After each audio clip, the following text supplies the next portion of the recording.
జనాలందరికీ. మరి ఆ బకాయిలు చెల్లిస్తేనే మళ్ళీ ఈ నెట్వర్క్ ఆసుపత్రులు వైద్యం చేస్తామని చెప్తున్నారు. ఏం జరుగుతుందో చూడాలి.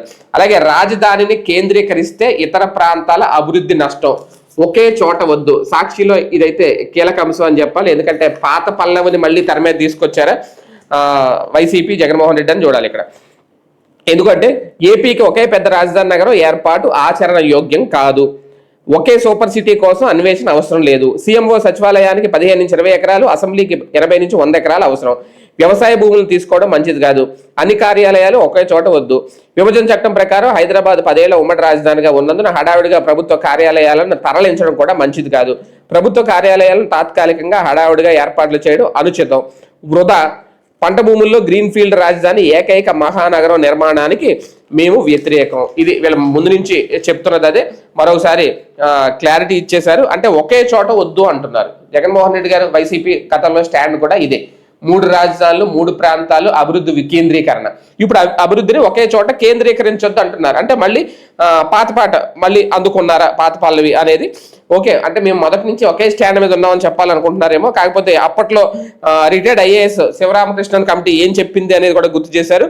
రాష్ట్ర రాజధానిని ఒకే చోట కేంద్రీకరిస్తే ఇతర ప్రాంతాల అభివృద్ధి అవకాశాలు దెబ్బతింటాయి అనేది అప్పట్లో రిటైర్డ్ ఐఏఎస్ అధికారి శివరామకృష్ణన్ కమిటీ హెచ్చరించింది. రాష్ట్ర విభజన అనంతరం పరిస్థితుల నేపథ్యంలో ఆంధ్రప్రదేశ్కు ఒక పెద్ద రాజధాని నగరం ఏర్పాటు ఆచరణ యోగ్యం కాదు అని, ఒకే సూపర్ సిటీ కోసం అన్వేషణ అవసరం లేదని స్పష్టం చేసింది. రాజధాని నిర్మాణానికి మొత్తం 10,000 ఎకరాలు సరిపోతాయని, సీఎంఓ సచివాలయానికి 15 నుంచి 20 ఎకరాలు, అసెంబ్లీకి 80 నుంచి 100 ఎకరాలు అవసరం ఉంటుందని అభిప్రాయపడింది.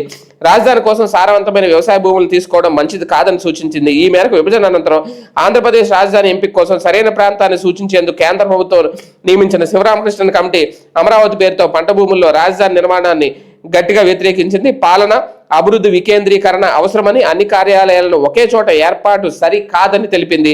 విభజన చట్టంలో హైదరాబాద్కు 10 ఏళ్ల ఉమ్మడి రాజధానిగా ప్రకటించేందుకు హడావుడిగా ప్రభుత్వ కార్యాలయాలను తరలించాల్సిన అవసరం లేదని కూడా అప్పుడు చెప్పింది. ప్రభుత్వ కార్యాలయం తాత్కాలికంగా హడావుడిగా ఏర్పాటు చేయడం అనుచితం, వృధాగా పరిణమించవచ్చు అని తేల్చి చెప్పింది. విభజిత ఆంధ్రప్రదేశ్లో సారవంతమైన పంట భూముల్లో ఏకైక మహానగరాన్ని గ్రీన్ ఫీల్డ్ రాజధానిగా నిర్మాణం చేయడానికి శివరామకృష్ణ కమిటీ తీవ్రంగా వ్యతిరేకించింది. విభజిత ఆంధ్రప్రదేశ్ రెవెన్యూ లోటుతో పాటు తీవ్ర ఆర్థిక ఒత్తిడిలో ఉన్న రాజధాని నిర్మాణానికి వీలైనంత తక్కువ వ్యయంతో చేపట్టాలని, ఆర్థిక వనరుల దృష్ట్యా ఉంచుకోవాలని కూడా చెప్పింది. అంటే అప్పుడు ఇది అందరికీ తెలిసిందే శివరామకృష్ణ కమిటీ ఏం